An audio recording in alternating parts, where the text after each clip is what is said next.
dengan percaya pagi hari ini hampir Tuhan, kita akan sama-sama berdoa meminta Roh Kudus mengurapi kita, memampukan kita dalam ibadah kita pagi hari ini.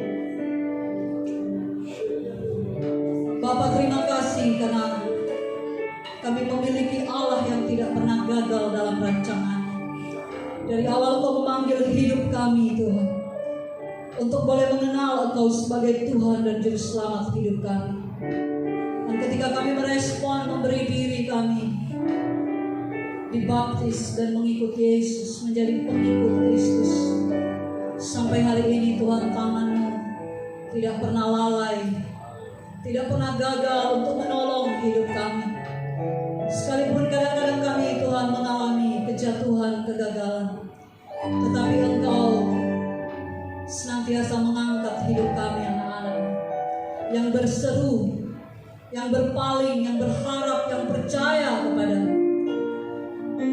Terima kasih Tuhan, sempurnakanlah ibadah kami pada pagi hari ini oleh Roh Kudus-Mu, dengan firman-Mu yang hidup, firman yang benar, firman yang ajaib, firman yang dapat mencipta dari yang tidak ada menjadi ada, firman yang dapat mengubah dari kegelapan menjadi terang, dari kekacauan menjadi Tuhan tertib dan indah. Firman yang menyembuhkan, firman yang menguatkan, yang menghibur hati. Tuhan, kami bersyukur karena kami punya Alkitab sebagai firman Allah yang hidup, yang menopang hidup kami. Terima kasih untuk kesempatan pagi hari ini. Biarlah Roh Kudus-Mu saja yang menjamah hati kami, semua umat-Mu, depan, belakang, kanan, kiri, bahkan hamba-Mu. Tidak ada yang terkecuali. Tuhan melawat kami, sehingga kami menjadi umat pemenang di sepanjang hidup kami, sepanjang bulan ini, bulan-bulan yang akan datang. Terima kasih Tuhan. Kami bersyukur dan kami siap belajar firman-Mu. Di dalam nama Tuhan Yesus, mari semua yang siap katakan amin. Silakan duduk kembali. Puji nama Tuhan, kita sudah memuji-muji Tuhan di tempat ini. Ya, kita bisa bersorak, menyanyi. Ya, kita berpindah-pindah. Ya, kemarin kita ibadah di Hotel Sagan, hari ini kita ibadah di tempat ini. Bapak, Ibu, dan Saudara yang saya kasih dalam Tuhan, saya percaya pagi hari ini saudara semua ada dalam keadaan yang berbahagia. Amin. Coba dilihat dulu mukanya kanan kiri ini, kalau nggak ada yang bahagia. Ya, di dalam Kristus kita bisa memiliki kebahagiaan yang sejati. Amin. Ya, kalau kita cari bahagia di luar Kristus, tidak akan pernah bahagia manusia itu. Hanya di hadirat Tuhan saja ada damai, sejahtera, ada sukacita, ada kebahagiaan. Di nama Tuhan, pada pagi hari ini saudara, kita akan belajar dari Kisah Para Rasul pasal 5. Kita akan membaca ayat 1 sampai ayatnya yang ke-11. Sudah dapat semua? Katakan amin. Kurang besar ini suaranya. Katakan amin yang sudah dapat. Ya, puji Tuhan. Kisah Para Rasul pasal 5, mari kita baca. Kaum wanita baca ayat 1, kaum pria baca ayatnya yang kedua. Ya, sudah dapat semua, mulai dari judul 1, 2, 3. Ananias dan Safira. Ada seorang lain yang bernama Ananias. Lagi ayat 2. Dengan diketahui dirinya yang sebagian dan sebagian lain Ayat 3, wanita. Kenapa hatimu dikuasai iblis, sehingga engkau menustai Roh Kudus dan menahan sebagian dari hasil penjualan tanah itu?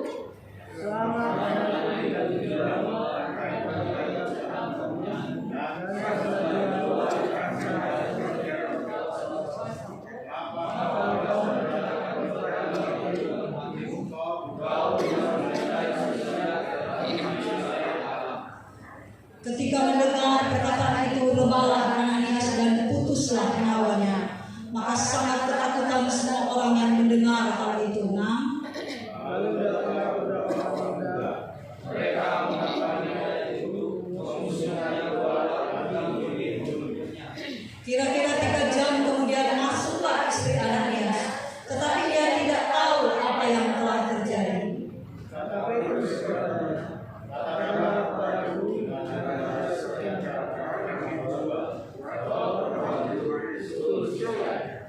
Kata Petrus, mengapa kamu berdua bersepakat untuk mencobai Allah? Lihatlah orang-orang yang baru mengubur suamimu berdiri di depan pintu dan mereka akan mengusung engkau juga keluar.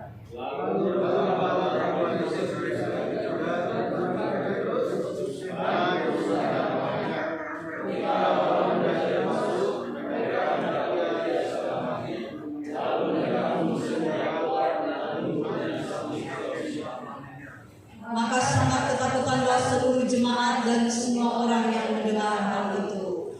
Jemaat, mari kita membaca bersama-sama ayatnya yang ke-9 sebagai pokok renungan kita pada pagi hari ini. 1, 2, 3. Kata Petrus, mengapa kamu berdua bersepakat untuk mencobai Allah Tuhan? Lihatlah orang-orang yang baru mengubur suamimu berdiri di depan pintu dan mereka akan mengusung engkau juga keluar. Amin. Bapak, Ibu, dan saudara yang saya kasih dalam Tuhan, pada saat siang hari ini, pagi siang hari ini kita akan belajar firman Tuhan bersama-sama dengan tema kesepakatan yang membawa kebinasaan. Kesepakatan yang membawa maut, yang membawa kebinasaan. Kesepakatan yang membawa berkat. Kita akan membandingkan, kita akan belajar 2 bagian ini, kesepakatan yang membawa maut dan kesepakatan yang membawa berkat. Apa arti kesepakatan?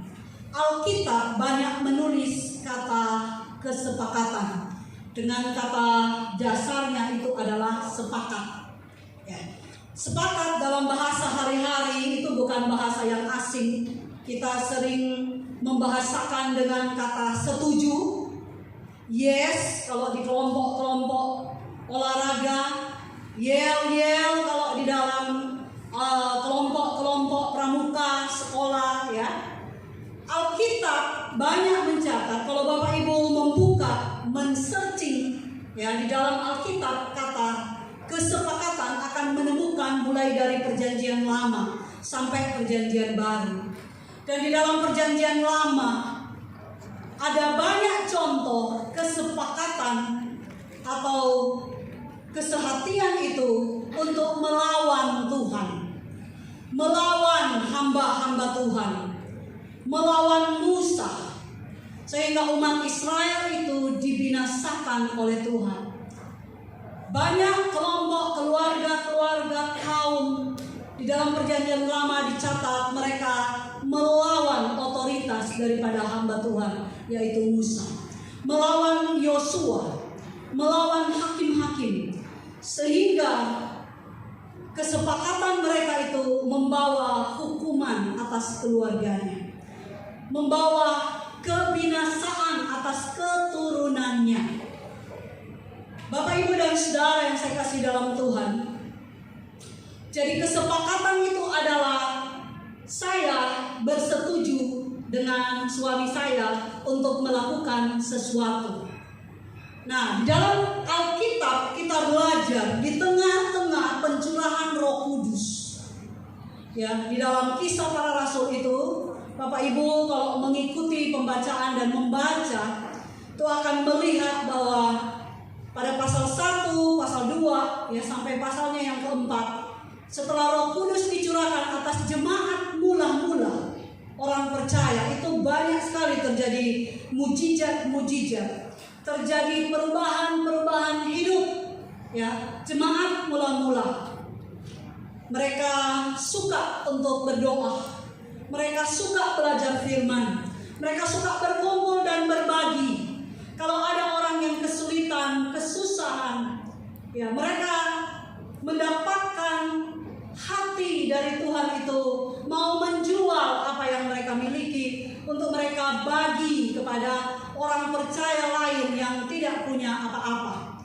Janda-janda yang susah, ya, anak-anak yatim. Bahkan dalam konteks yang kita baca pada Kisah Para Rasul pasal 5 ini, jemaat mula-mula, orang percaya mula-mula, hati mereka dipenuhi Roh Kudus dan mereka ingin memberi. Jadi di dalam pembacaan ini jemaat bisa melihat bahwa jemaat mula-mula itu digerakkan oleh Tuhan satu karunia kemurahan untuk memberi bagi pekerjaan Tuhan.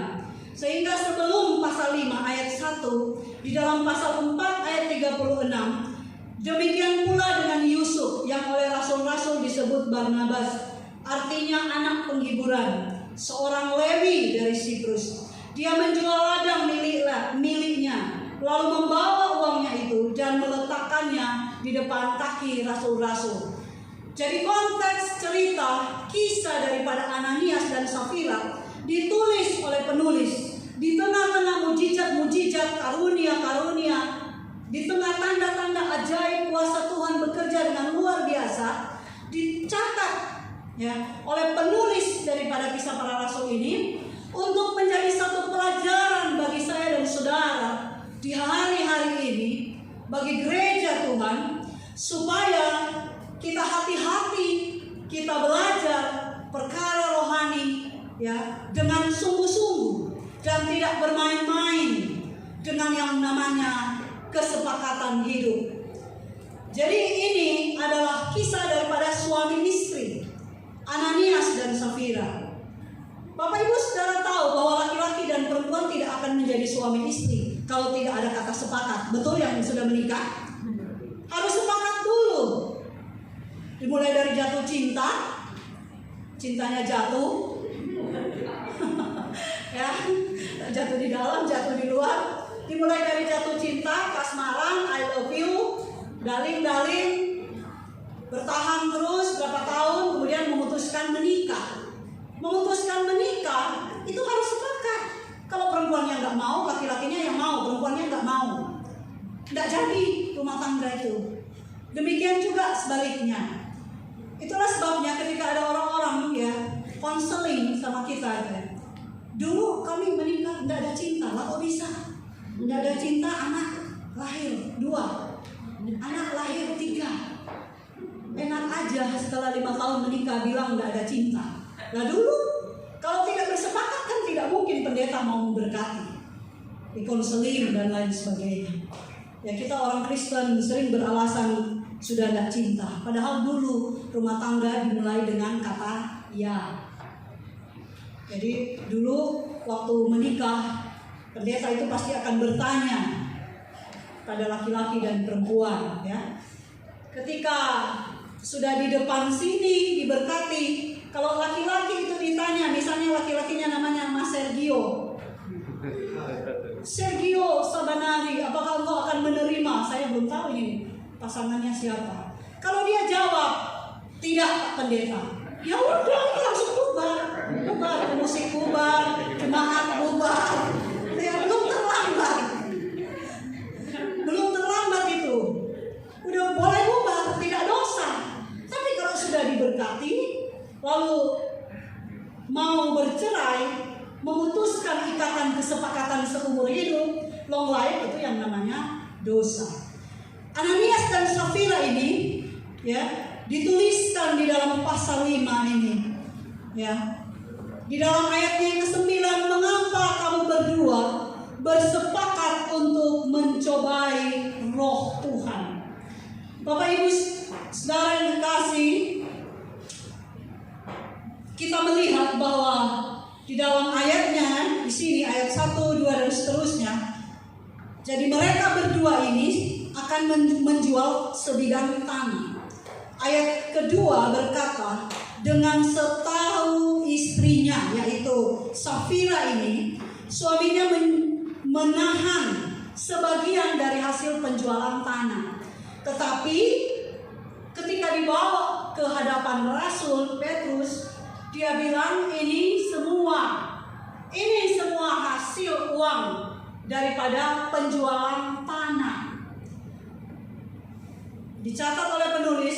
bukan setahu istrinya. Disinilah masalahnya. Petrus berkata kepada Ananias, Ananias, ya di sini ada Ananias ya, Pak Ananias ya. Ananias, mengapa hatimu dikuasai iblis sehingga engkau mendustai Roh Kudus dan menahan sebagian dari hasil penjualan tanah itu? Dan seterusnya ayat yang keempat, mengapa engkau merencanakan perbuatan itu dalam hatimu? Engkau bukan mendustai manusia, tetapi mendustai Allah. Bapak, Ibu, dan saudara yang saya kasihi dalam Tuhan, ingat bahwa Rasul Petrus itu dipenuhi oleh Roh Kudus. Di dalam pasal 2, dia udah berubah menjadi manusia yang diurapi oleh Tuhan, sehingga dia tahu isi hati manusia. Roh Kudus nyatakan, Roh Kudus memberitahukan. Ada impresi atau penglihatan tidak ditulis dengan jelas, tapi langsung to the point. Petrus itu bicara kepada Ananias tentang kandungan hatinya yang jahat, motivasi hatinya. Mungkin dia ingin dipuji karena dia melihat bahwa Yusuf yang disebut Barnabas itu, dia juga memberikan seluruh hasil penjualan daripada ladang miliknya. Motivasinya itu yang jahat. Apa yang terkandung di dalam hatinya itulah yang ditegur oleh Rasul Petrus. Petrus dipenuhi Roh Kudus, jadi dia menegur motivasi Ananias. Bapak, Ibu, dan saudara yang saya kasihi dalam Tuhan, janji untuk membawa persembahan kepada hamba Tuhan itu namanya nasar. Janji membawa persembahan, sesuatu, barang, uang, apa saja yang pernah saudara ucapkan di gereja Tuhan atau kepada seorang hamba Tuhan, itu namanya nasar. Dan itu saudara harus disertai dengan motivasi yang murni, motivasi karena kasih, karena cinta, karena ingin memberkati pekerjaan Tuhan, bukan karena disertai oleh motivasi ingin dipuji, mencari kehormatan manusia. Nah, Ananias ini dia merencanakan yang jahat. Motivasinya itu tidak berkenan kepada Tuhan. Dan fatalnya istrinya itu tahu. Tahu itu artinya istrinya menyetujuinya. Sepakat, setuju. Saudara yang saya kasih dalam Tuhan, dan kesepakatan mereka berdua ini membawa kebinasaan bagi hidup mereka sebagai suami istri. Membawa kematian, langsung tiba-tiba mati. Saudara, apakah kejadian seperti ini hanya terjadi pada zaman Kisah Para Rasul? Tidak. Kejadian seperti ini juga banyak terjadi di dalam kehidupan sekarang. Tiba-tiba mati. Tiba-tiba saudara ya hancur kehidupan. Kehidupan gagal. Kehidupan mengalami kehancuran, mengalami kegagalan seperti kena kutuk dalam keluarga. Ini hati-hati kita. Seperti ada kutuk, ada kegelapan, awan gelap yang mengikuti keluarga. Tidak berpindah kegelapannya. Tidak pernah merasakan yang namanya damai sejahtera. Karena apa? Karena ada sesuatu yang tidak beres. Bapak, Ibu, dan saudara, kesepakatan yang membawa maut akhirnya terjadi dalam keluarga Ananias dan Safira. Mereka mati hanya beda jam. Mati hanya beda jam. Saudara, apakah kejadian suami dan istri mati beda hari, beda jam tidak terjadi lagi? Terjadi sampai hari-hari ini. Saudara saya di Manado, dia pernah memposting suami istri mati bersama-sama. Mati karena kehirup racun AC dalam kamar. Kok bisa gitu ya? Kehirup ada racun, nggak tahu ada zat apa yang keluar dari AC itu, dan kedua-duanya pagi itu tidak bangun, dua-duanya meninggal. Saya tanya kenapa itu kok dua-duanya mati? Kena racun katanya. Saudara, pada tahun 2000 berapa saya ke Manado itu, ada suami istri juga saudara meninggal bersama-sama. Bahkan istrinya itu dalam keadaan mengandung. Mereka meninggal di malam minggu ketika mereka masuk ke karaoke Inul Daratista. Itu terjadi pada bulan Oktober saudara, di Manado. Mereka menyanyi di dalam ruangan berkaraoke ria pada malam minggu. Dan mereka tidak tahu di luar karaoke itu telah terjadi kebakaran, ya. Dan ketika mereka menyadari, tahu-tahu asap sudah masuk. Ketika mereka mau lari itu pekat, gelap, asap, dan ada zat-zat yang kalau dihirup oleh manusia itu jadi pingsan. Dan suami istri itu saudara adalah tetangga daripada kakak saya yang ada di Manado. Tetangga ya, tantenya itu tinggal di sebelah rumah kakak saya. Istrinya itu meninggal dalam keadaan hamil. Saudara tahu sebelum istrinya pergi ke karaoke itu, mamanya ngomong sama anaknya ini, kamu kok mau ke karaoke sih malam minggu? Besok itu kan hari Minggu, ibadah, kamu tuh lagi hamil.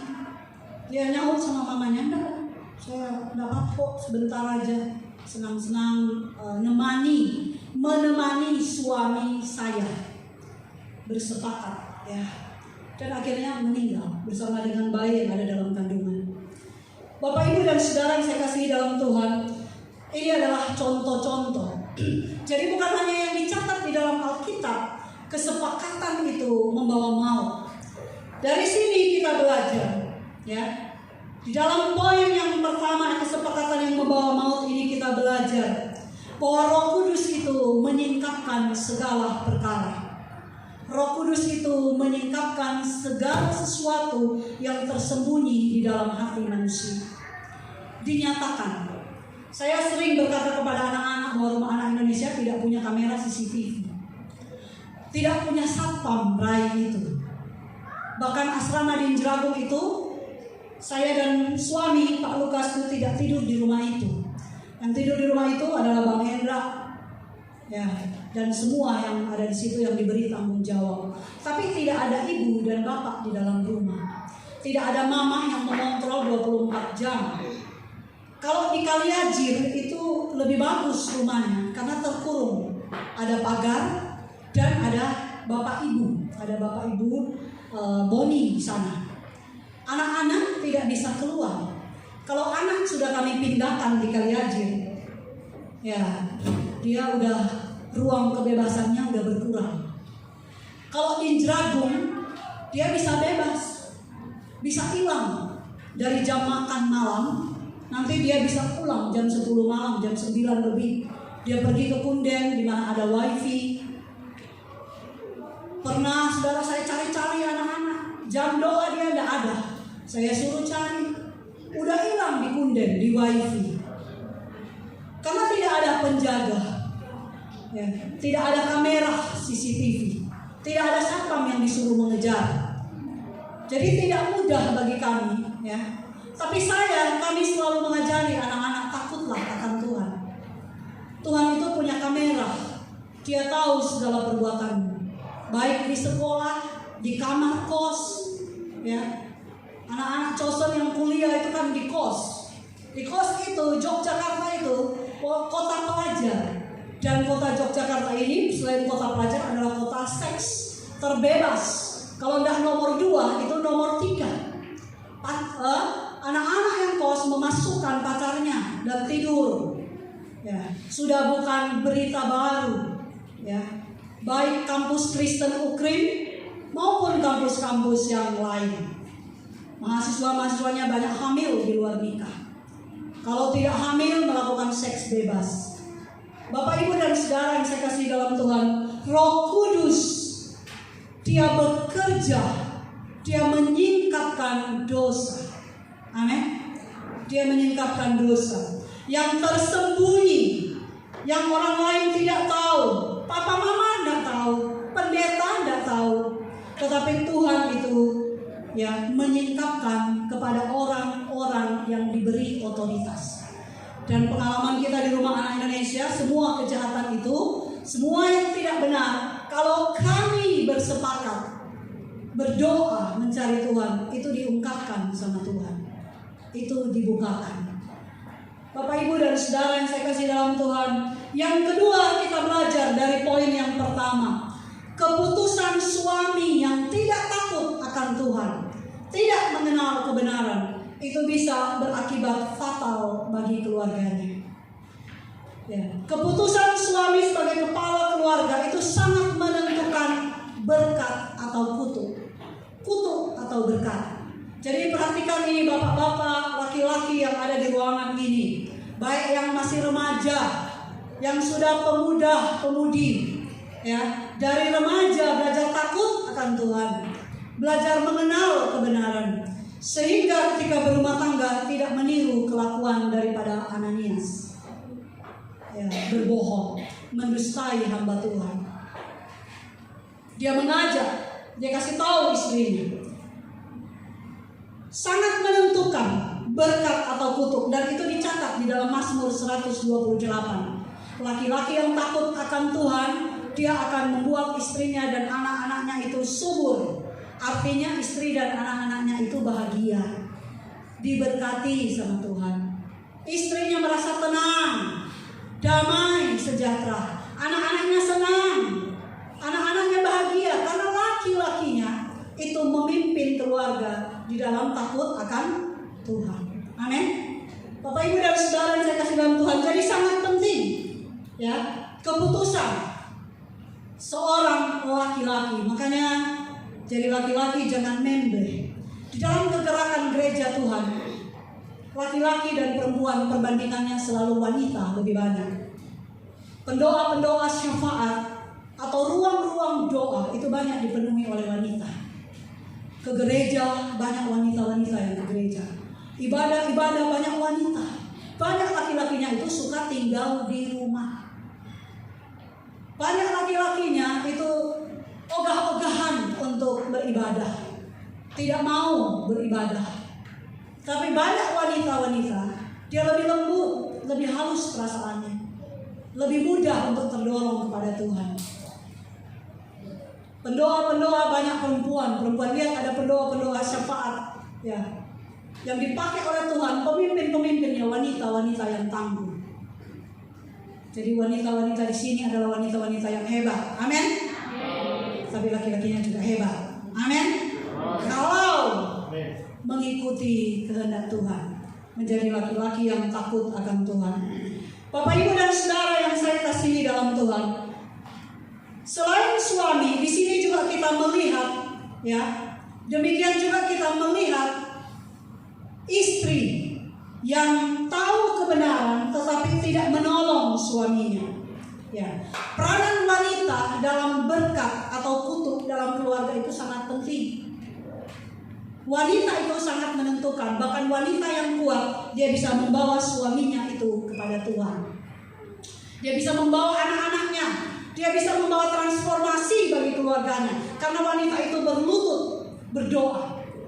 Bapak, Ibu, dan Saudara yang kasih dalam Tuhan, hamba Tuhan yang dipakai oleh Tuhan, Bapak Stephen Tong, dia memiliki seorang ibu yang kuat imannya, kuat berdoa, kuat mengajari anak-anaknya. Bahkan waktu kecil, ya dia saudara ditinggal mati oleh suaminya, dan dia berpindah dari Cina ke Indonesia dengan membawa anak-anaknya yang masih kecil-kecil. Dia hidup dengan iman. Dia mengajari anak-anaknya untuk takut akan Tuhan. Dia mendidik anak-anaknya untuk takut akan Tuhan dan melahirkan anak-anak laki-laki yang dipakai oleh Tuhan. Stephen Tong bersaudara itu, beberapa di antara mereka adalah pendeta-pendeta yang besar, gereja reform, sekolah yang besar, melahirkan anak-anak Tuhan yang dipakai oleh Tuhan secara luar biasa juga di dalam pekerjaan Tuhan. Bapak, Ibu, dan Saudara, karena apa? Karena peranan seorang wanita. Jadi istri sangatlah penting, dia penopang tiang dalam keluarga. Amin. Bapak, Ibu, dan Saudara yang saya kasih dalam Tuhan, Belajar dari Safira, wanita yang tidak bijaksana. Dia tahu dengan setahu istrinya. Kalau saya tidak mau, saudara bisa mendengarkan kesaksian suami saya tentang soal uang. Saya dididik oleh orang tua saya dari kecil, ya. Dan ketika saya bertobat, yang namanya uang itu adalah sesuatu yang sangat penting. Mana uangnya Tuhan, mana uangnya kita. Mana uang pelayanan, mana uangnya kita. Itu sangat penting. Jadi saudara yang namanya dari gadis itu memberi persepuluhan itu saya lakukan. Sampai saya menikah. Sampai hari ini kita memberi yang namanya persembahan untuk Tuhan. Pernah saudara saya dan suami mengalami keadaan yang sangat sulit tahun 2007-2008 waktu merintis gereja, tidak ada uang. Saya ada persepuluhan yang saya simpan karena perpuluhannya itu cuma 20.000, ya satu bulan saya dapat 200, saya sisakan 20 atau kadang-kadang ada minggu ada orang kasih berkat, saya sisakan masukin dalam amplop persepuluhan. Satu kali kami tidak punya uang. Saya tidak punya uang, dan saya lihat amplop persepuluhan itu di bawah rak baju saya di lemari. Saya bilang begini, Tuhan, pinjam ya. Saya bilang, boleh nggak ya Tuhan ya, pinjam. Mau beli bensin. Kalau beras ada, kalau makan nasi sama sambal saya udah biasa. Sama suami, kerupuk. Mau saya aja jipang 1 biji udah kenyang. Kasih bawang putih, yang penting ada minyak, ada beras. Kalau orang berumah tangga itu kan yang penting ada minyaknya, ada gasnya, ada kompor minyak kalau bisa jalan, ada beras, sudah ada bawang putih, ada bawang ini, jadi itu sayur. Lagian sayur juga di Jogja murah. Saya bilang pinjam ya Tuhan. Nggak dapat jawaban sih saya, tapi saya ambil. Saya pinjam 10, nggak tahu berapa saya juga lupa. Tapi hati nurani saya minggu berikutnya berkata kembalikan. Jadi saya kembalikan dan saya serahkan ya kepada Tuhan lagi. Saya tidak berani menahan-nahan apa yang menjadi kepunyaan Tuhan. Istri yang takut akan Tuhan, dia akan membawa berkat dalam keluarganya. Amin. Bukan seperti Safira yang juga ikut jadi mati. Jadi pelajaran ini menyingkapkan kepada kita, jadilah laki-laki yang takut akan Tuhan, dan jadilah perempuan, wanita yang menjadi penolong bagi suami. Kalau suami ngajak korupsi, kebanyakan pejabat-pejabat juga jatuh dalam dosa korupsi, pendeta-pendeta itu juga jatuh di dalam dosa korupsi, ya. Karena apa? Karena istri yang tidak puas, istri yang menuntut, meminta terus banyak-banyak. Lihat itu tetangga udah punya mobil, masa kita masih naik motor butut. Kalau di sini kurang mungkin ya persaingannya di masyarakat di Jogja. Tapi kalau di Sulawesi Utara itu kuat, Manado itu kuat karena mamonisme, konsumerismenya tinggi. Gaya-gaya hidupnya sangat tinggi. Kamu punya baju baru, aku juga mau punya baju baru. Kamu punya sepatu keren, saya juga mau punya sepatu keren. Jadi persaingannya sangat tinggi. Sehingga saudara saya bilang ke gereja seperti melihat fashion show. Ya, segala macam model. Nah, Bapak Ibu dan saudara yang saya kasih dalam Tuhan, kita belajar. Kalau kita punya, tidak mencuri, tidak korupsi, tidak masalah. Tapi kalau kita tidak punya dan kita utang untuk beli baju, utang untuk beli sepatu, utang untuk beli tas, utang untuk makan enak di mall di mana-mana. Akhirnya utang konsumtif yang untuk kebutuhan yang bukan utama, sehingga akhirnya mengalami yang namanya kesulitan hidup. Bapak Ibu dan saudara yang saya kasih dalam Tuhan, ya dalam poin yang pertama ini kita belajar kesepakatan itu betul-betul menelan jiwa, membinasakan keluarga itu sehingga keluarga itu tidak mengalami berkat Tuhan. Dari poin pertama ini, apakah Bapak Ibu mau mengalami berkat Tuhan dalam hidup? Amin. Kita semua berdoa.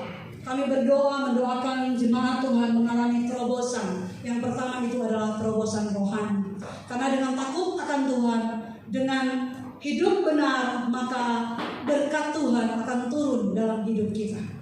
Yang kedua, kita akan belajar dalam poin yang kedua, yaitu kesepakatan ya, yang membawa berkat dalam kehidupan. Kita akan melihat di dalam Kisah pasal 1. Coba kita lihat di dalam Kisah pasal 1, ayatnya yang ke-14. Di sini dikatakan mereka semua bertekun dengan sehati dalam doa bersama-sama. Tekun sehati dalam doa bersama-sama. Pasal 2 ayat 1. Di sini juga dikatakan ketika tiba hari Pentakosta, semua orang percaya berkumpul di satu tempat. Berkumpul di satu tempat. Semua orang percaya. Seperti kita pada pagi hari ini berkumpul, beribadah, bersepakat untuk beribadah, berkumpul. Nah, kita melihat bahwa kesepakatan mereka ini pada pasal 4 ayatnya yang ke-32, adapun kumpulan orang yang telah percaya itu mereka sehati sejiwa, dan kesehatian mereka itu membawa berkat. Katakan membawa berkat. Waktu mereka berkumpul, Roh Allah turun dan mengurapi mereka, sehingga mereka mengalami yang namanya kebahagiaan, sukacita, mengalami kuasa Allah, mengalami kesembuhan, mengalami mujizat, mengalami perasaan dan pikiran yang belum pernah mereka alami, yang belum pernah mereka terima selama mereka hidup. Amin. Bapak, Ibu, dan Saudara saya kasih dalam Tuhan, selain kuasa Roh Kudus dicurahkan, mereka mengalami kelimpahan, mereka mengalami mujizat. Yang sakit disembuhkan, yang lemah dikuatkan, yang kekurangan ada mujizat, ada pertolongan Tuhan. Dan dikatakan jemaat mula-mula itu tidak pernah kekurangan sesuatu pun yang baik. Amin. Jadi ini kesepakatan yang membawa kuasa Allah turun dan kesepakatan yang membawa berkat. Bapak, Ibu, dan Saudara saya kasih dalam Tuhan, Matius pasal 18 ayatnya yang ke-19 berkata, kalau dua orang berkumpul di dalam namaku dan mereka meminta sesuatu, maka aku akan mengabulkannya. Dua orang, suami istri, bersepakat bersama-sama, bergandengan tangan, bersehati, berdoa. Apalagi kalau banyak. Apalagi kalau satu keluarga mencari Tuhan, berkat akan turun atas keluarga itu. Bapak, Ibu, dan Saudara yang saya kasih dalam Tuhan, ada orang bertanya sama saya, Bu, bagaimana ngasih makan anak sebanyak itu? Dari mana duitnya? Sering orang bertanya seperti itu. Saya berkata, Tuhan yang ngasih makan. Tuhan yang memanggil, Tuhan yang memulai, Tuhan yang mendirikan pelayanan Rumah Anak Indonesia, Rapi, gereja. Itu Tuhan yang ngasih makan, Tuhan yang bertanggung jawab. Dia bingung, Tuhan. Dan saya bilang, oh ya, Tuhan pakai orang-orang yang hatinya digerakkan oleh Tuhan untuk memberi beras, mengirimkan super mie, Indomie. Anak-anak suka sekali makan Indomie goreng, rebus. Jadi itu ada jatah 1 minggu paling kurang 1 kali buat sarapan. Saya bilang Tuhan memakan. Tetapi apa yang kita lakukan sebagai kepala keluarga? Bersepakat. Saya dan suami harus bergandengan tangan. Saya tidak boleh memberontak. Sebenarnya saya tidak mau. Kemanusiaan saya itu menolak. Karena itu tidak mudah. Kemanusiaan daging saya itu tidak mau. Saya ingin dong enak. Apalagi udah umur 50. Kepengen dong enak. Gini.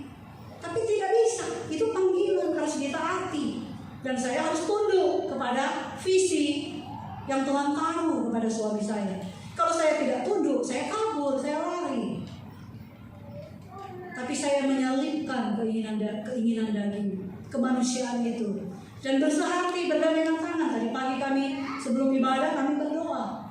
Bergandengan tangan di ruangan, di kantor itu ya, berdoa. Dengan anak-anak, kita semua sehati. Anak-anak jam 4 harus bangun. Makanya saya bilang ini, kalau ada anak-anak nggak mau berdoa, yang lain pada berdoa, mereka tidur, itu udah usah dikasih sarapan. Karena yang ngasih makan itu Tuhan. Males mau berdoa. Bapak, Ibu, dan Saudara yang saya kasih dalam Tuhan, gereja Tuhan di tempat ini, kita sedang mengadakan gerakan doa. Dibangkitkan kembali setiap hari Jumat doa malam. Bapak Ibu yang belum pernah datang, join, datang cari Tuhan bersama-sama. Itu bukan doanya Pak Lukas dan keluarga Rai. Itu disediakan untuk semua jemaat datang dan berdoa. Karena kita kalau sewa kalau mau berdoa di luar seperti dulu di Sri Menganti, kita harus bayar. Dan kalau kita berdoa 4 kali setiap Jumat 1 bulan seperti ini, itu 1,250 ribu, 1.250. Sekali pakai kalau kita doa itu 1,250 itu harus bayar. Kita punya tempat kantor sekretariat gereja di Kaliaji. Itu ada gerakan doa dan kita baru memulai. Tidak boleh dipadamkan karena Roh Kudus sudah dicurahkan dalam hidup kita. Itu harus dibangkitkan. Kemarin kita berdoa, anak-anak wajib ikut berdoa. Ada yang jaga markas, ada yang berdoa. Kita berlutut mencari Tuhan karena doa malam itu beda dengan doa-doa biasa. Doa malam itu adalah doa di mana kita harus bergumul. Kadang-kadang kita harus berlutut supaya daging kita tunduk sama Tuhan. Kalau tidak berlutut, daging kita itu tidak mau, ngantuk, nyanyi ngantuk. Ya, lagunya cuma sampai di loteng, balik lagi ke lantai. Tidak ngalami terobosan. Jadi harus berlutut. Bentuk kelompok doa. Jadi kemarin dibentuk kelompok-kelompok. Ada yang mendoakan keluarga-keluarga, ya. Ada yang mendoakan ya jemaat-jemaat yang sakit. Ada yang berdoa untuk bangsa. Jadi Bapak Ibu, itu adalah kesepakatan yang membawa berkat. Amin. Jadi gerakan doa dalam rumah tangga itu membawa berkat. Jadi bangkit rumah tangga kan tidak ada CCS setiap minggu. Dulu kita ada CCS setiap minggu. Sekarang tidak ada, hanya ada 1 bulan 1 kali. Maka datang berdoa hari Jumat. Saya kadang-kadang berlutang, karena orang Kristen punya waktu ya, dia ke mall, jalan-jalan ke mall, refreshing, ya shopping, ya makan di sini, makan di situ. Tapi dia tidak punya waktu ya untuk berdoa. 1 jam saja, tidak punya waktu. Banyak orang seperti itu. Di akhir zaman sudah seperti ini, kita ini masih keras kepala, masih keras hati, masih susah untuk memenuhi panggilan Tuhan. Datanglah kepadaku semua yang letih lesu dan berbeban berat, aku akan memberikan kelegaan kepadamu. Amin. Datang, kuncinya itu datang.